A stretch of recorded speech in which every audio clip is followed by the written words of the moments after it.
Hello दोस्तों, नमस्कार।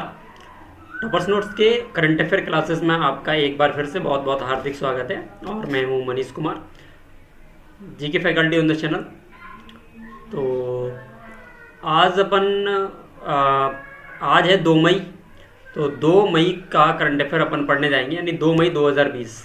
तो जैसा कि आपको पता है कि हम लोग आपको डेली का करंट अफेयर प्रोवाइड करा रहे हैं। तो ये डेली का जो करंट अफेयर है उनमें से 1 मई का करंट अफेयर भी मैंने पढ़ाया था, और आज 2 मई है। उस सीरीज़ को कंटिन्यू करते हुए आज अपन 2 मई 2020 का करंट अफेयर पढ़ने जा रहे हैं। तो बने रहिए मेरे साथ। आज यानी कि 2 मई को जो भी घटनाएं रही हैं, जो भी चर्चा में रही होंगी, उन सभी घटनाओं के बारे में मैं आपको बताऊंगा। सभी का मतलब वो सभी घटनाएं जो आपके काम की हैं, है ना। एग्जाम पॉइंट ऑफ व्यू से क्या होता है कि सभी न्यूज़ जो कि एक न्यूज़पेपर में आती हैं वो सभी इतना आपके एग्ज़ाम के लायक नहीं है। बहुत सारी न्यूज़ ऐसी होती हैं जो कि आपके एग्ज़ाम से काफ़ी दूर होती हैं, उनका कोई आपके एग्ज़ाम से कोई संबंध ठीक से नहीं दिखता, है ना। तो अपन केवल उन न्यूज़ के बारे में चर्चा करेंगे जो आपके एग्जाम के लिए बहुत ज़्यादा इंपॉर्टेंट है। तो बने रहिए हमारे साथ। और मैंने आपको ये भी बताया था कि करंट अफेयर पढ़ते कैसे हैं, ठीक है। तो उसके लिए एक यूट्यूब पे मेरी वीडियो है, उस वीडियो को आप देख लीजिएगा। करंट अफेयर पढ़ने के बाद कैसे हमको उसकी तैयारी करनी है वो भी मैंने आपको बताया था। उस वीडियो के माध्यम से, उस क्लास के माध्यम से आपको ये पता चल जाएगा कि हम वास्तव में तैयारी करंट अफेयर की कैसे करें, जो कि हमारे एग्जाम के लिए बहुत ही ज़्यादा महत्वपूर्ण साबित हो जाए, ठीक है। चलिए, तो आज है 2 मई, अपन 2 मई का करंट अफेयर स्टार्ट करते हैं बिना देरी करते हुए। और एक क्विज भी इसका होता है। आपको एक जानकारी और देना चाहूँगा कि एक क्विज होता है इसके बाद में। तो इस क्लास के बाद में एक क्विज होगा, उस क्विज को आप जरूर सॉल्व कीजिएगा। वो डेली का क्विज है, ठीक है। जैसे डेली अपन करंट अफेयर पढ़ रहे हैं वैसे डेली का क्विज भी है। तो वो सॉल्व कर लीजिए, तो आपको उससे ये पता चल जाएगा कि हमने कितना सीखा, कितना पढ़ा है, ठीक है। तो बने रहिए मेरे साथ। चलिए अपन क्लास को स्टार्ट करते हैं।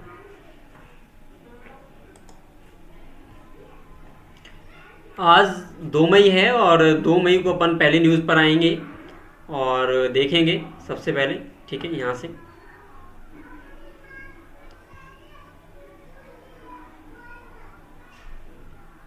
ठीक है, ओके। चलिएगा अपन स्टार्ट करते हैं। तो देखिए, सबसे पहले न्यूज़ पर मैं जाना चाहूँगा। आपको पता होगा, जैसा कि आप जानते हो, है ना, ये हमारा एक 2 मई को, लेकिन 2 मई को क्या होता है, प्रत्येक वर्ष एक दिवस मनाया जाता है। इसका नाम क्या है? वर्ल्ड ट्यूना डे, ठीक है। वर्ल्ड ट्यूना डे प्रत्येक वर्ष 2 मई को मनाया जाता है। और इस दिवस को यूएनओ ने मनाने का जो निर्णय लिया था वो कब लिया था? 2016 में, ठीक है। यूनाइटेड जो नेशंस ऑर्गेनाइजेशन है, यानी कि यूएनओ जिसको अपन बोलते हैं, इसको यूएन भी बोल दिया जाता है। तो इसने 2016 में निर्णय लिया कि अब हर एक साल को 2 मई को क्या मनाया जाएगा? World tuna day. ये ट्यूना क्या होता है ये आपको मैं बता दूं। एक्चुअल में ट्यूना एक विशेष प्रकार की एक मछली होती है, मछली, ठीक है, एक मछली की प्रजाति है। तो ये बहुत ही ज़्यादा महत्वपूर्ण मछली है, क्योंकि इसका जो आर्थिक रूप से अपन देखेंगे तो बहुत ही ज़्यादा महत्वपूर्ण योगदान होता है किसी भी देश की इकोनॉमी में इस मछली का, बिकॉज ये काफ़ी अच्छे से सेल की जाती है। और सेल करने के पीछे इसके रीज़न ये रहते हैं कि ये मछली बहुत ज़्यादा फायदेमंद होती है।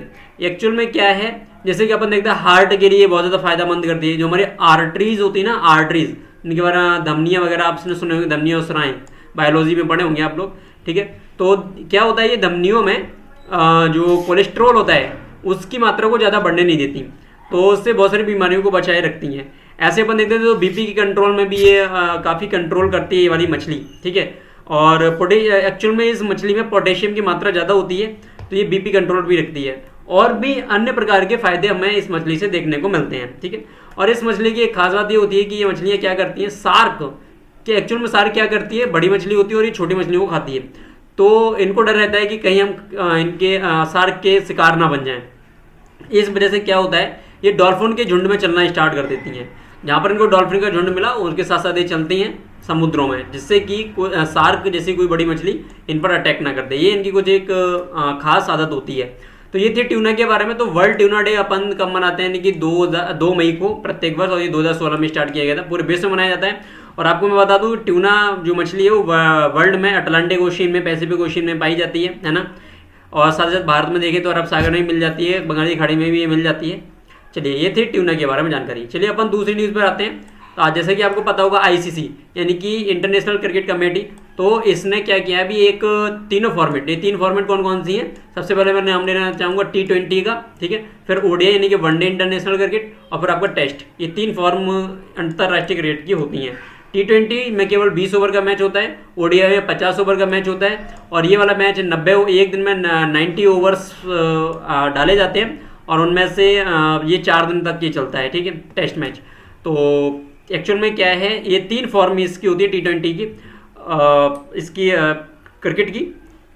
तो आपको ये मैं बता दूं कि हाँ, अभी हाल ही में आईसीसी ने एक इसका जो रैंकिंग जारी की थी तीनों फॉर्मेट की, कि कौन सा देश किस स्थिति पर है, इसके बारे में जानकारी दी थी।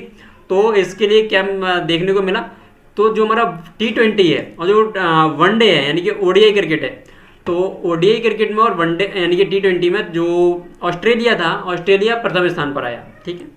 और हम जो टेस्ट में अगर अपन देखेंगे, टेस्ट में और T20 में ऑस्ट्रेलिया प्रथम था, और ओडीआई में अपन देखेंगे तो इसमें कौन सा प्रथम रहा था? इंग्लैंड, ठीक है। टेस्ट में और T20 में ऑस्ट्रेलिया प्रथम स्थान पर रहा, और ओडीआई में इंग्लैंड प्रथम स्थान पर रहा। तो ये आपको पता होना चाहिए, क्वेश्चन बन सकता है। इसके अलावा कुछ और न्यूज़ आपको यहीं से बता दूं, जैसे कि आईसीसी का आपको चेयरमैन पता होना चाहिए कि अध्यक्ष कौन है। तो आईसीसी का जो चेयरमैन वर्तमान में है वो शशांक मनोहर जी हैं, ठीक है। और इसके जो सीईओ हैं, ठीक है, चीफ एग्जीक्यूटिव ऑफिसर, उनका नाम है मनु साइनी। तो इन दोनों के बारे में आप इनका नाम याद रख लीजिएगा। ये आईसीसी के चेयरमैन और सीईओ मैंने बता दिए, इतनी जानकारी यहाँ से काफ़ी है, ठीक है। अच्छा, अपन आते हैं नेक्स्ट न्यूज़। अंतर्राष्ट्रीय खगोल विज्ञान दिवस 2 मई को मनाया जाता है। तो एक तो ये 2 मई को मनाया जाता है, और एक ट्यूनर डे भी 2 मई को मनाया जाता है। तो ये दिवस जरूर आप याद रखते चलिएगा, क्योंकि दिवस से क्वेश्चन आता ही रहता है एग्जाम में, ठीक है। चलिएगा, फिर नेक्स्ट अपन आते हैं। तो तरुण बजाज जी, एक्चुअल में ये तरुण बजाज जी एक आईएएस ऑफिसर हैं, जो कि 1988 बैच के हैं। तो इनको क्या किया गया, अभी हाल ही में आर्थिक मामलों का सचिव बनाया गया है, यानी कि इकोनॉमिक अफेयर का सेक्रेटरी बनाया गया तरुण बजाज जी को। और जो भी फैसले होंगे इकोनॉमिक से रिलेटेड, वो फैसले इन्हीं के अंडर में और इनके सलाह के अनुसार ही लिए जाएंगे, ठीक है। तो इनको नियुक्त करने की बात अगर देखें तो अपन देखते हैं तो कोई एक कैबिनेट समिति बैठती है, इसमें हो सकता है प्रधानमंत्री भी शामिल रहते हों, है ना। और नहीं तो जरूरी नहीं है कि प्रधानमंत्री हो, लेकिन अधिकांश नियुक्ति में प्रधानमंत्री शामिल ही होते हैं, और फिर बाकी के और कैबिनेट मंत्री शामिल होकर ये नियुक्तियां करते रहते हैं इन लोगों की, ठीक है। चलिएगा, फिर अपन नेक्स्ट न्यूज़ पे आते हैं। अभी आपको पता है कोरोना वायरस बहुत ज़्यादा इफेक्टिव है, तो पूरे वर्ल्ड में ही ये चल रहा है, और इसी को लेके जो हमारा एक अमेरिका, आपने देखा होगा, यहाँ पर बहुत ज़्यादा पेशेंट है, सबसे ज़्यादा पेशेंट इन्हीं के यहाँ पर हैं इस टाइम, ठीक है। और मरने वालों की संख्या भी सबसे ज़्यादा इनके यहाँ पर है, और ठीक होने वालों की संख्या सबसे ज़्यादा इनके यहाँ पर है, ठीक है, यूएसए में। तो यूएसए ने क्या किया है अभी हाल ही में, वहाँ का एक खाद्य एवं दवा नियामक एक बॉडी है, उसका नाम है FDA, ठीक है। इसने क्या किया है, कोरोना के जो मरीज हैं उनके लिए एक एंटीवायरस दवा दी गई है, उस दवा का नाम है रेमडेसिविर, ठीक है। तो ये रेमडेसिविर जो दवा है, इस दवा को खाने की अनुमति दे दी गई है FDA के द्वारा कि कोरोना पेशेंट को दो। ये एक्चुअल में ये दवा कुछ हद तक उन मरीजों को ठीक कर देती है जो कोरोना से पीड़ित हैं, यानी कि जिनके अंदर कोरोना के लक्षण दिख रहे हैं उनको ये समाप्त कर सकती है। एक्चुअल में आपको बता दूं, अभी तक कोई भी वैक्सीन इसका नहीं मिला है, और जैसे आपको पता होगा एक हाइड्रोक्सी क्लोरोक्विन दवा जो कि इंडिया की ही है, ठीक है।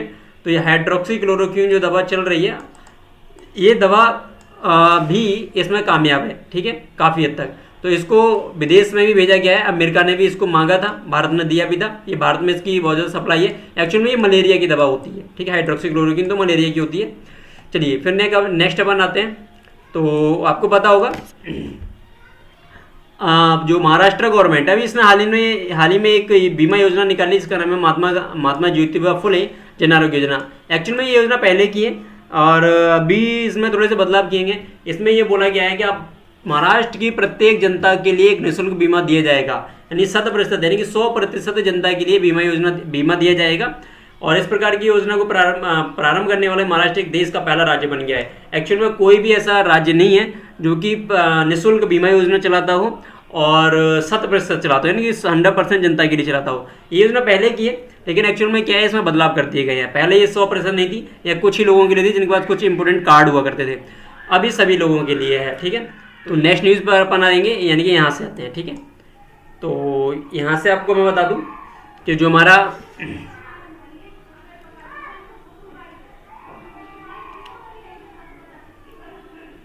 हाँ जी, तो आपको बता दूं जो हमारा आपको पता होगा लॉकडाउन, ठीक है। लॉकडाउन क्या है कि पूरे देश में अभी चल रहा है, लेकिन यहाँ पर थोड़े से नॉर्म्स इसमें यानी कि कुछ छूट हमारे लिए दी गई है, ठीक है। और ये छूट जो दी जाती हैं तो एक्चुअल में ये छूट पहले सबसे पहले मैं आपको ये बता दूं कि जैसे कि पूरे देश में लॉकडाउन चल रहा है, तो गवर्नमेंट कोई भी काम करती है तो कानून के अंडर में ही करती है, बिना उसके अंदर में करेगी नहीं। तो कोई ना कोई ये कानून इसके लिए बना होगा। तो किस कानून का इसमें प्रयोग किया जा रहा है और कौन सा मंत्रालय ये लॉकडाउन लगा रहा है, तो आपको पता होगा। सबसे पहले मैं आपको बता दूं गृह मंत्रालय, ठीक है।